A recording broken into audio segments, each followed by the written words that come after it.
오늘 이 시간 같이 보실 하나님 말씀은 구약성경 이사야입니다. 이사야 9장 1절부터 6절까지 보도록 하시겠습니다. 이사야 9장 1절부터 6절까지입니다. 제가 봉독해 드리겠습니다. 전에 고통받던 자들에게는 흑암이 없으리로다. 옛적에는 여호와께서 스불론 땅과 납달리 땅이 멸시를 당하게 하셨더니 후에는 해변길과 요단 저쪽 이방의 갈릴리를 영화롭게 하셨느니라. 흑암에 행하던 백성이 큰 빛을 보고 사망의 그늘진 땅에 거주하던 자에게 빛이 비치도다. 주께서 이 나라를 창성하게 하시며 그 즐거움을 더하게 하셨으므로 추수하는 즐거움과 탈취물을 나눌 때의 즐거움같이 그들이 주 앞에서 즐거워하오니 이는 그들이 무겁게 맨 멍에와 그들의 어깨의 채찍과 그 압제자의 막대기를 주께서 꺾으시되 미디안의 날과 같이 하셨음이니이다.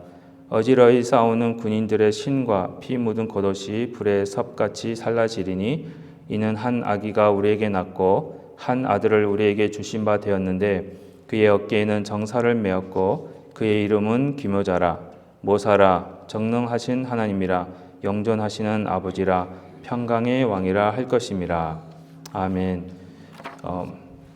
오늘 주일을 포함해서요. 앞으로 4주 있으면 이제 크리스마스가 됩니다. 크리스마스 주일이 됩니다. 그래서 저희가 지금까지 시편을 쭉 살펴보고 있는데요. 잠시 시편 보는 걸 중단하고요. 크리스마스 주일까지 이 크리스마스의 성탄의 의미에 대해서 저희들이 같이 한번 나눠볼 수 있는 시간을 가졌으면 좋겠습니다. 그래서 크리스마스 주일날까지 아마 그 예수님의 성탄의 탄생하심의 의미를 대해서 말씀을 나누면서 은혜를 나누는 시간들이 있으리라 생각을 합니다. 여러분들 크리스마스 또는 성탄 하면은 뭐가 제일 먼저 생각이 나십니까? 예? 선물. 맞습니다. 이 성탄의 의미에는요, 선물입니다. 그래서 오늘 6절에 보시면은요, 이런 말씀이 있습니다. 이는 한 아기가 우리에게 낳고 한 아들을 우리에게 주신 바 되었는데 그의 어깨에는 정사를 메었고 그의 이름은 기묘자라 모사라 정능하신 하나님이라 영존하시는 아버지라 평강의 왕이라 할 것임이라 하시면서 특별히 6절 초반부에 보시면은 한 아기가 그렇죠. 우리에게 낳았다고 말씀을 하십니다. 그 한 아들을 우리에게 주신 바 되었다고 말씀을 하십니다. 한 아이가 여기서 누구겠습니까? 예수 그리스도십니다. 그렇죠. 예수님이 우리에게 태어나셨습니다. 나신 겁니다. 근데 그냥 태어나셨다라고 끝나는 것이 아니라 어떻게 되어 있습니까? 또 다음에는 우리에게 주신 바 되었다. 여러분들에게 주신 바 되었다는 말은 여러분들에게 선물로 주어졌다는 겁니다. 예수님이 여러분들에게 선물로 찾아오셨습니다. 선물입니다. 예. 크리스마스 때 어린아이들이나 어른들도 그렇습니다. 그렇죠. 선물을 받으면 기분이 굉장히 좋습니다. 그리고 크리스마스 되면은 제일 먼저 말씀하신 것 같이 이 선물을 굉장히 기대하고 있습니다. 그런데 저희는 이 땅에서 가장 크고 가장 귀중한 예수님을 선물로 받았는데 가장 큰 선물은 잊어버리고 다른 선물을 보는 거에 대해서 기쁨을 느끼는 그런 시간들이 많이 있습니다. 솔직히. 그렇죠? 우리에게 있어서 이 성탄절을 맞이하면서 한 달 있으면 성탄절이 오는데요. 이 성탄절이 오면서 저희들이 가장 기억해야 될 거, 이 선물. 가장 귀한 선물, 예수 그리스도가 저희들에게 선물로 주어졌다는 것을 다시 기억하시는 귀한 은혜의 시간들이 됐으면 좋겠습니다. 그런데 예수님이 선물로 오셨습니다. 근데 구체적으로 어떤 선물을 주셨는지 오늘 이사야서 9장 1절부터 6절까지는 이 세 가지 특별한 선물을 예수님을 통해서 예수님을 주셨는데 예수님이라는 모습을 가만히 뜯어보니까 그 안에 세 가지 선물이 있는 거예요. 예. 황금과 유황과 몰약은 예수님이 받으신 거고요.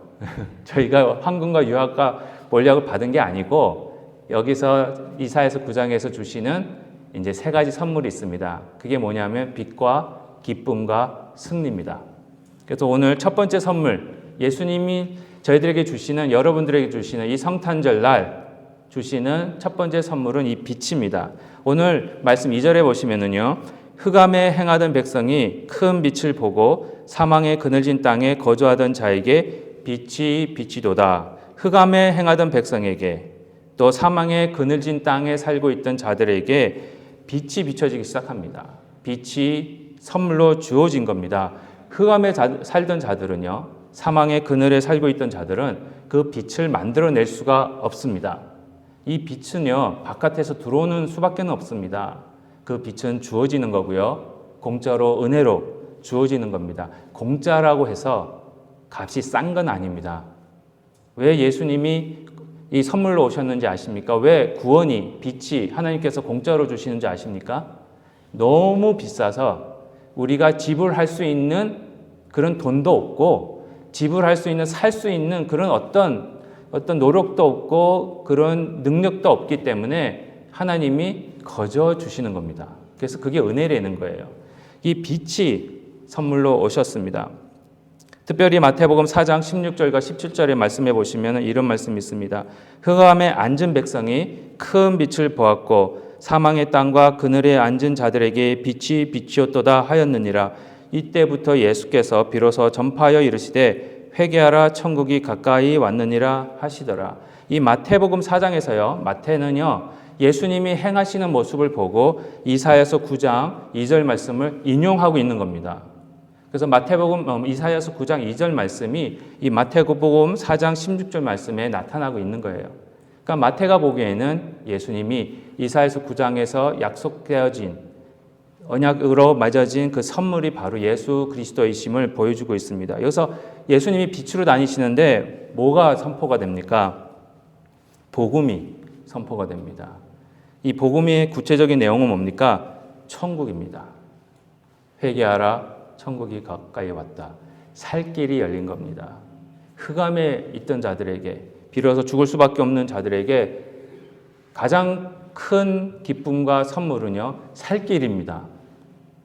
살 길입니다. 이 천국이라는 것은요, 바로 저희들에게 어떻게 해야 살아야, 어떻게 하면 살 수 있는지, 어떻게 하면 생명을 얻을 수 있는지를 저희들에게 보여주고 계시는 겁니다.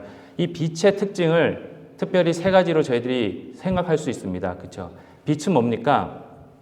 빛이 있어야 여러분들 이제 뒷뜰에 야채, 깻잎도 심으시고 뭐 꽃도 심으시고 배추도 심으시면은 뭐가 필요합니까? 거기에 빛이 필요합니다. 빛이 있어야 생명이 나타날 수 있거든요. 그리고 빛은 뭡니까? 진리입니다. 여러분 껌껌한 밤에 운전하실 때에 뭘 켜십니까? 예? 불을 켜시죠. 불을 어디다 켜십니까? 차 안에 켜십니까? 차 밖으로 켜십니까? 예, 차 밖에 켜는 불이 뭡니까? 헤드라이트를 켜시잖아요. 왜요? 그게 없으면 안 보이면 뭐가 일어납니까? 사고가 일어나기 때문에. 이 빛은요, 길을 가르쳐 줍니다. 앞을 보게 만듭니다. 어디로 가야 될지. 그 진리죠. 엉뚱한 데로 가면은 사고가 날 수밖에 없습니다. 빛은요, 또 어떻게 됐습니까? 빛을 받으시면 여러분 한번 생각해 보십시오. 추운 겨울을 지나서 따뜻한 봄이 시작됩니다. 봄의 맑은 날에 빛이 창 틈새로 끼어들면서 그 빛이 비치는 데에는 뭘 느낄 수 있습니까, 여러분? 따뜻함. 예. 오늘 권사님이 저의 질문에 아주 바로바로 예, 참 잘했습니다. 도전. 따뜻합니다. 그렇죠? 빛은 이 따뜻함이 있습니다. 생명이 있고요. 길을 보여주고요. 따뜻함이 있습니다. 이 빛이 없으면요, 저희가 찾아갈 길을 찾을 수가 없습니다. 근데 많은 세상 사람들은요, 이렇게 외칩니다. 우리가 모여서 힘을 합쳐서 일을 하면 이 땅에 평화를 이룰 수 있고 이 땅에 연합을 이룰 수 있고 우리가 하나가 될 수 있고 우리가 이런 능력이 있다라고 외칩니다. 한번 역사를 보십시오. 인간이 아무리 애써도 이 땅에 평화가 있습니까? 이 땅에 인간이 아무리 애써도 하나됨이 있습니까? 없잖아요. 그래서 예수님이 마태복음 15장 14절에 이런 말씀을 하시는 겁니다. 그냥 두어라. 이게 무서워요, 되게. 그냥 두는 게.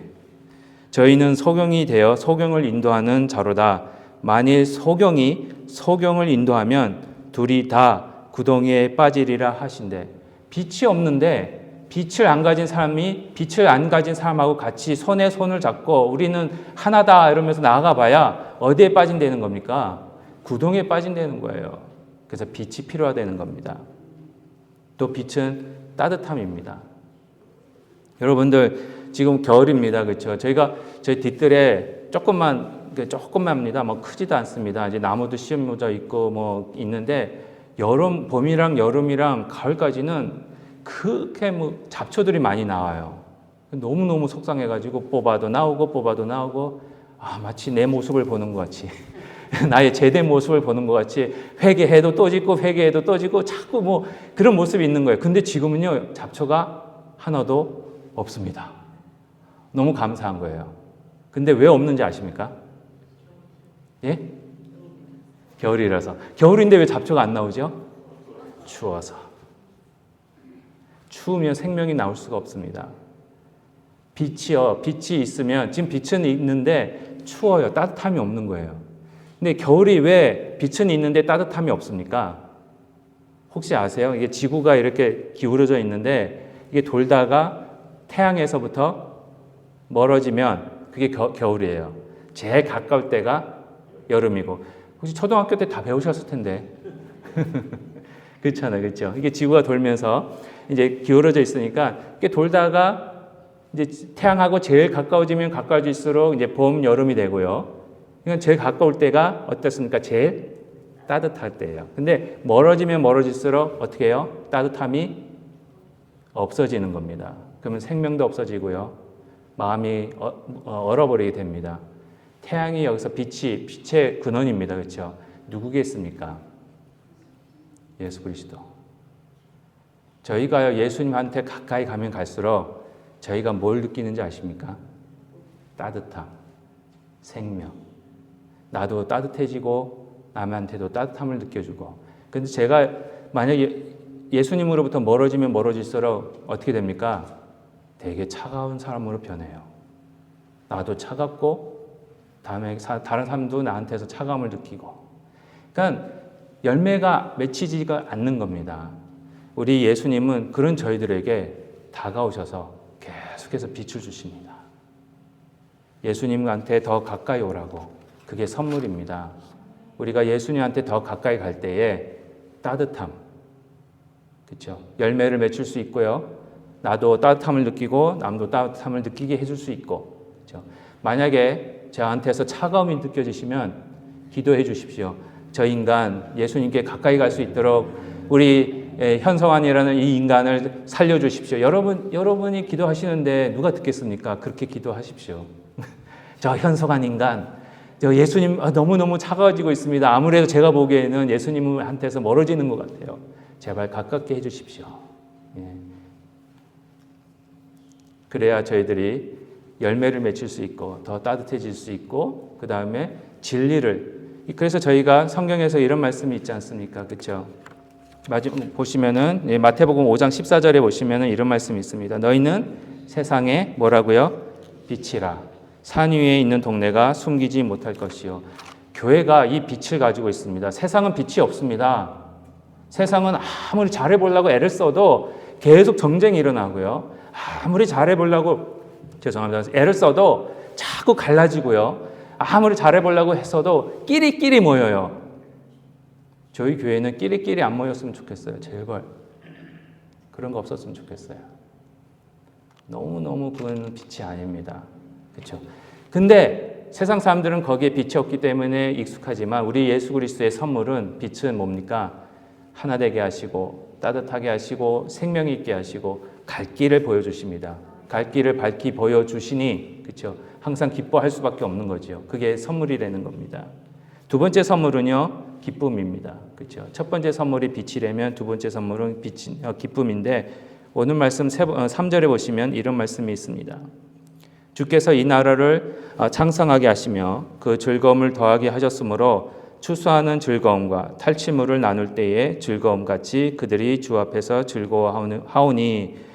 즐겁습니다. 언제가 즐겁겠습니까? 추수의 즐거움. 그렇죠? 그래서 여러분 저희가 저번 주에는 땡스기빙, 그렇죠? 추수 감사주일. 한국어로 치면 추석인데 한국에 이런 말이 있잖아요. 덜도 말고 더도 말고. 한가위만 같아라. 그렇죠? 한가위가 추석이잖아요. 왜 그렇습니까? 추석이 추수하고 나서 한창 먹을 게 많고 편안하니까 너무 좋은 거예요. 그렇죠? 그 추수의 즐거움이 있습니다. 또한 탈취물을 나눈다는 것은 뭐냐? 전쟁에서 승리했다는 겁니다. 승리의 기쁨이 여기에 있는 겁니다. 우리 예수님이 모사입니다. 어떻게 보면은 그 카운셀링을 해주시는 분이에요. 카운셀러로 오셨는데 어떻게 해야 열매를 맺힐 수 있는지, 어떻게 해야 전쟁에서 이길 수 있는지를 알려주시면서 우리에게 열매가 맺혀지고 또 기쁜 승리의 느낌을 주게 하시는 그 기쁨이 선물로 이 땅에 주어졌다는 겁니다. 그래서 요한복음 4장 36절에 보시면은요, 이런 말씀이 있습니다. 거두는 자가 이미 삿도 받고 영생에 이르는 열매를 모으나니 이는 뿌리는 자와 거두는 자가 함께 즐거워하게 하려 함이니라. 이 말씀에서 요한복음 4장에서 예수님은 추수의 비유를 하시면서 열매를 맺히는 것에 즐거움을 보여주십니다. 이때 4장에서 누굴 만나시느냐? 예수님이 사마리아 여인을 만나십니다. 그래서 예수님이 사마리아 여인을 보시고 영생에 대해서 설명해 주셨을 때에 사마리아 여인이 자기의 물동이를 버려두고 들어가면서 예수님에 대해서 소개하시는 그 말씀을 보시고 그 모습을 보시고는 기뻐하시는 거예요. 그렇죠? 그러면서 제자들이 와서 먹을 걸 드리니까 시장하시니까 드십시오 그랬을 때 난 이미 배부르다. 그거예요. 안 먹어도 배부르다. 여러분 드시지 않아도 배부를 때가 언제입니까? 식사 안 하셨는데도 배가 저절 막 누구만 보면은 되게 배가 불러요. 안 먹어도 배부르다. 이런 말씀 표현 많이 하시잖아요. 예, 자녀들. 그렇죠? 왜 그렇습니까? 사랑하니까. 그리고 자녀들이 여러분들의 삶의 열매로 나타나니까. 그렇지 않습니까? 예수님이 그러신 거예요. 예수님이 여러분들을 봤을 때에 말씀 안에서 성장하는 모습, 조금이라도 열매가 맺히는 모습을 보시면은 드시지 않아도 배가 부른 거예요.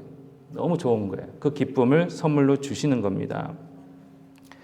특별히 또한 시편 4편 6절에서 8절에도 이런 말씀이 있습니다. 여러 사람의 일이 우리에게 선을 보일 자 누구뇨 하오니 여호와여 주의 얼굴을 들어 우리에게 비치소서. 주께서 내 마음에 두신 기쁨은 저희의 곡식과 새 포도주의 풍성할 때보다도 더하나이다. 내가 평안히 눕고 자기도 하리니 나를 안전히 거하게 하시는 이는 오직 여호와시니이다. 시편은요, 오히려 이 추수의 기쁨보다도 더 큰 기쁨이 우리 여호와 하나님 예수 그리스도에서부터 오신다는, 주신다는, 받을 수 있다는 것을 표현하고 있습니다. 곡식을 취함보다 새 포도주의 풍성함보다 더 크니까, 기쁨이 있으니까 평안히 누울 수도 있고 안전히 거하시기도 한다는 겁니다. 그것이 하나님께서 주신 여러분들에게 주시는 기쁨입니다. 제가 여기 조그만 물병이 하나 있습니다. 가득 찼습니다. 그렇죠? 여러분들 이렇게 들고 계신다고 생각해 보십시오. 제가 이렇게 들고 있습니다. 제가 들고 있는데 힘들어 보이십니까? 힘들어 보이지 않으십니까? 지금요? 힘 안 들잖아요. 왜요? 이건 뭐 작으니까. 근데 여러분 이걸 제가 1시간 들고 있다고 생각해 보십시오. 2시간, 3시간. 조그마지만 요게 3시간 이렇게 가만히 들고 있으면서 3시간이 흐르고 4시간이 흐르면은 제가 어떻겠습니까? 예? 팔 아프죠? 여기서 땀이 쭉쭉쭉쭉 날 거예요. 왜? 힘드니까. 여러분, 저희들 삶 속에 이 조그만 문제, 처음에는 아무것도 아닙니다.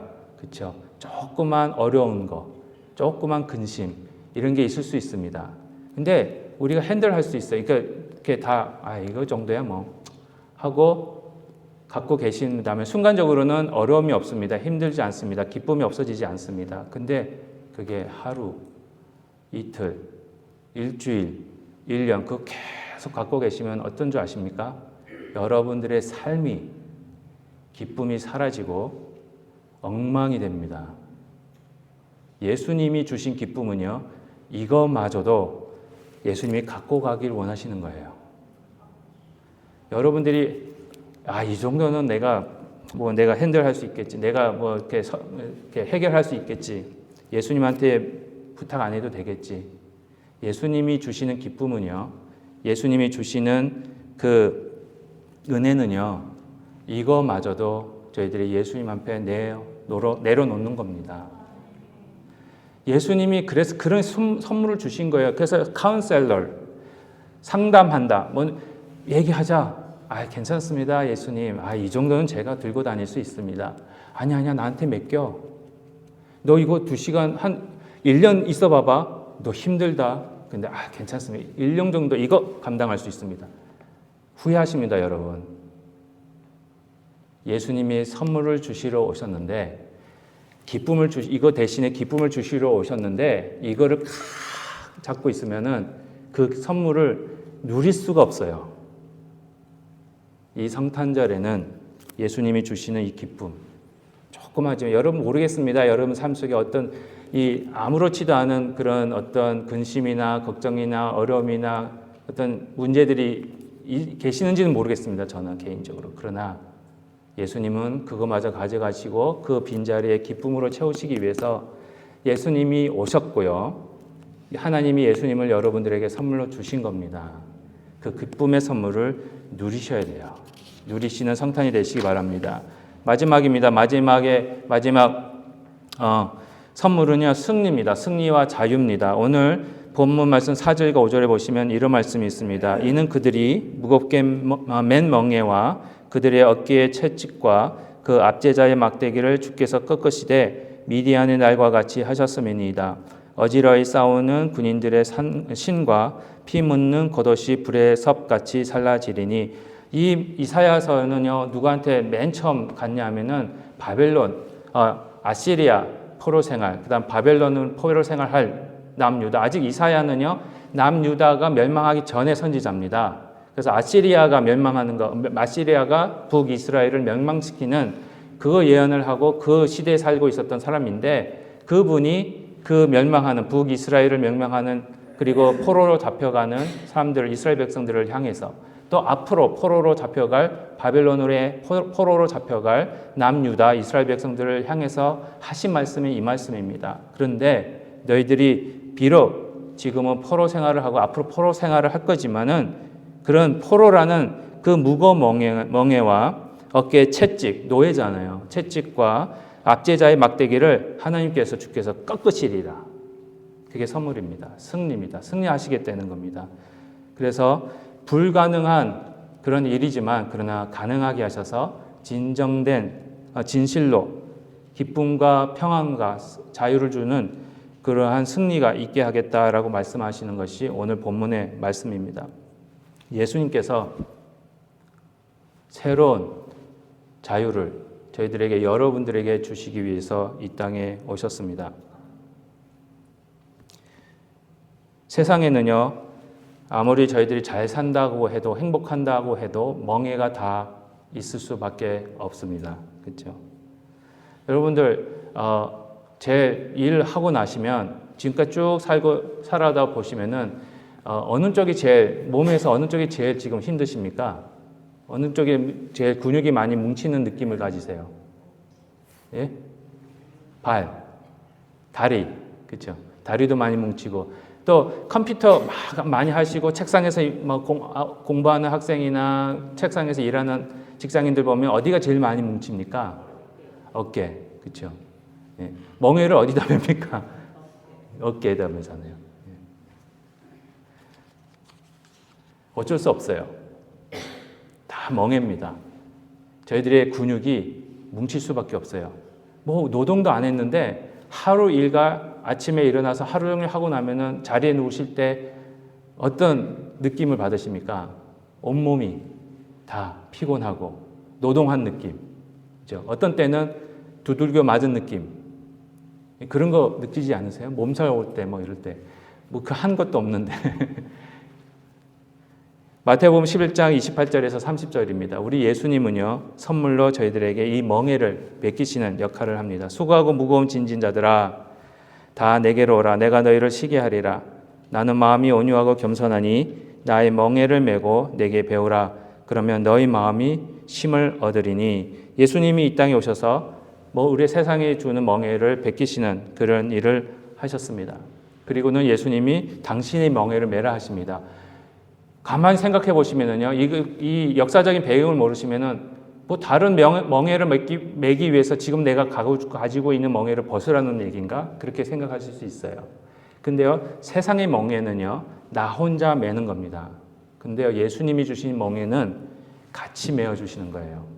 저번에도 한번 말씀드린 것 같은데, 멍에를, 송아지가 있습니다. 이제 송아지가 이제 멍에를 메우기 위해서 가르칩니다. 농부들이. 그랬을 때 어떻게 가르치냐? 송아지 혼자 멍에를 매게 해서 가르치는 게 아니라 옆에 있는 전문가 소를 같이 서게 만듭니다. 그리고 멍에를 같이 매요. 그래서 큰 소가 일생 멍에를 잘 매는 소를 옆에다 붙여줘서 같이 멍에를 매고 같이 멍에를 매는 연습을 시켜버립니다.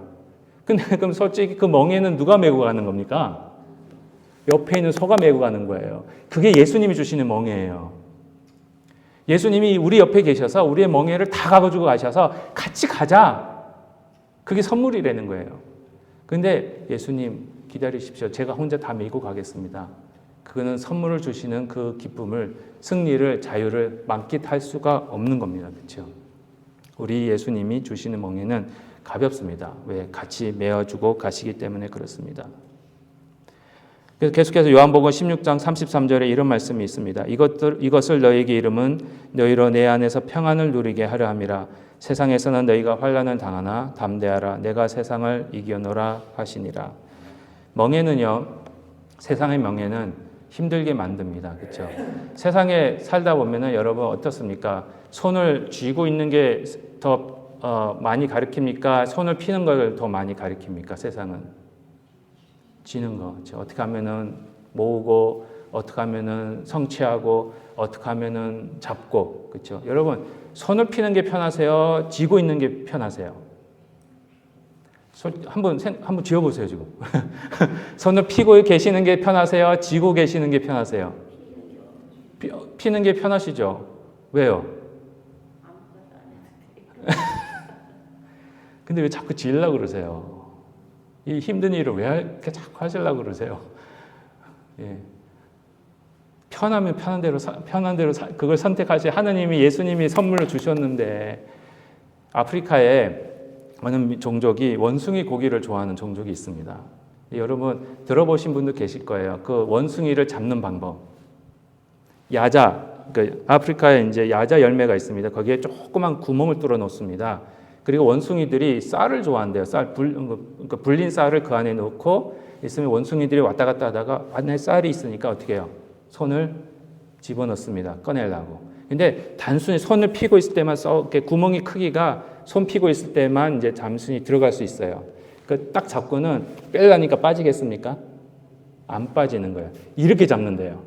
그래서 사람들이 왔을 때 이렇게 막 원숭이들이 쌀 잡으려고 손을 넣다가 잡고는 빼려고 하는데 안 빠지고 막 이렇게 막 힘들게 있을 때에 사람들이 나타납니다. 그랬을 때에 이걸 버리고 도망가는 애는 사는 거고요. 계속 이거 가지고 가겠다고 막 하는 애는 결국 잡혀서 죽음을 당하고 먹잇감이 되어버리는 겁니다. 세상이 이겁니다. 죽어가고 있는데 손을 못 놓게 만들어요. 손 잡고 있으면 얼마나 힘들겠어요. 여러분 한번 이렇게 이게 잡으려면 힘이 들어가니까, 그렇죠? 얼마나 피곤하십니까? 얼마나 힘드십니까? 손을 피면 편한데. 근데 이게 없어질까 봐, 눈에 보이는 쌀이 없어질까 봐, 그렇죠? 손을 피면 살아서 하나님이 주시는 쌀을 먹을 수 있는데 그걸 몰라요. 만나가 하늘에서 떨어지고요. 반석에서 물이 터졌는데 이스라엘 백성들이 보고 먹고 체험했는데도 가나안 땅에 들어가서 손을 피지를 않아요. 그래서 다 멸망당한 겁니다. 결국에는. 우리 하나님은 예수님을 통해서 여러분들에게 손을 필 수 있는 선물을 주셨습니다. 여러분 크리스마스 되면 제일 유명한 영화 스크루지 영화 잘 아시잖아요. 스크루지가 처음에는 영화를 결말에 보면 되게 행복해졌습니다. 그렇죠? 어떻게 해서 행복해졌습니까? 스크루지가 베푸니까. 그렇죠? 그전에는 돈은 많았어요. 근데 굉장히 그 영화에서는 어떻게 표현되고 있습니까? 불행한 사람으로 표현이 됩니다. 여러분 어느 것이 좋습니까? 스크루지의 어떤 모습이 좋으세요? 그렇죠? 다 펴주고 나눠주면서 행복을 느끼는 스크루지가 더 보기 좋잖아요. 그리고 아까도 분명히 말씀하셨습니다. 손을 쥐고 있는 것보다 피는 게 편하다고. 어느 걸 선택하시겠습니까? 선물이 앞에 있는데, 그렇죠? 이 선물을 누리십시오. 이게 성탄의 의미입니다. 결론적으로 말씀드리겠습니다.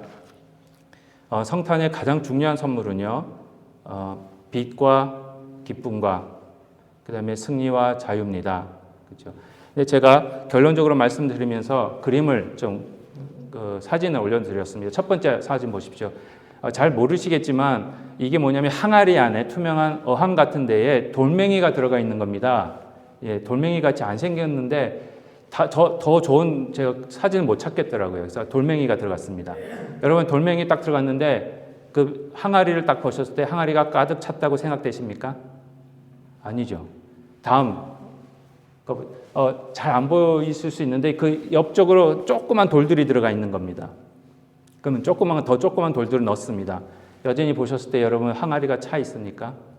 아니죠. 다음 거. 지금은 이제 모래가 가득 찼습니다. 모래가 들어가니까 어떻게 가득 찼습니까? 비로소 가득 찼습니다. 그렇죠? 큰 돌과 작은 돌은요, 세상에 어떻게 보면은 물질일 수도 있고요, 욕심일 수도 있고, 명예일 수도 있고, 세상이 주는 것일 수도 있습니다. 작은 일은 작은 기쁨일 수도 있고, 작은 행복일 수도 있어요. 근데 그것들이 큰 항아리를 다 채울 수는 없습니다. 그 어항은요, 여러분들의 마음이에요. 그렇죠? 세상 거가 아무리 들어와야 펑펑펑 뚫린 구멍들이 있어요. 근데 언제 그 구멍이 메꿔집니까? 비로소 모래가 왔을 때. 그렇죠? 모래는 예수님을 상징합니다.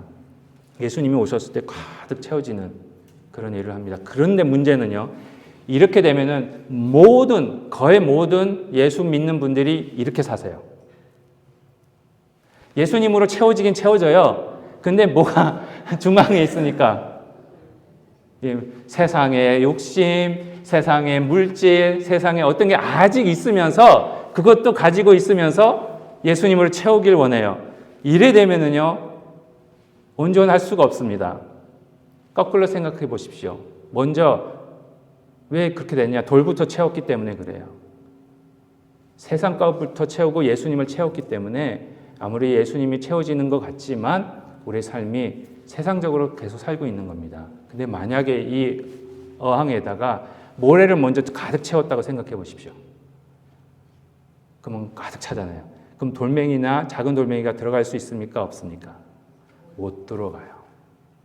그게 진정한 예수 그리스도의 선물로 채워진 삶의 모습입니다. 그렇다고 해서요, 하나님이 돌들, 세상의 것들을 사용 못하게 하시느냐? 아닙니다. 우리 삶에 못 들어오게 한다는 것은 주인으로 삼지 말라는 거예요.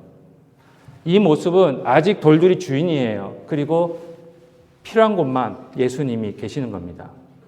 그런데 모래로 가득 차고 돌들이 없을 때는 예수님이 주인이시고 나머지 거는 그냥 수단일 뿐인 거예요. 여러분들의 삶은 지금 어느 삶으로 살고 계십니까? 예수님이 계시는데 돌이 중심이 돼 있습니까? 금이 중심이 돼 있습니까? 명예가 중심이 돼 있습니까? 아니 나의 자존심이 중심이 돼 있습니까? 나의 모습이 중심이 돼 있습니까? 아니면 이런 것들은 싹 없어지고 예수 그리스도만 온전히 가득 채워진 삶이 있습니까? 크리스마스는요, 이 쓸데없는 돌멩이 다 끄집어내고 모래로만 가득 채우는, 예수 그리스도로만 가득 채우는, 그 귀중한 선물로만 가득 채우게 하시는 기적의 사건입니다. 그 은혜가 저와 여러분들에게 넘칠 수 있도록 주님께서 함께 하시고 또 기도하셔서 이번 성탄절은 가득 채워지는, 예수 그리스도만으로 가득 채워지는 그런 은혜가 넘치시는 저와 여러분이 되시기를 주님의 이름으로 축복드립니다. 기도하시겠습니다.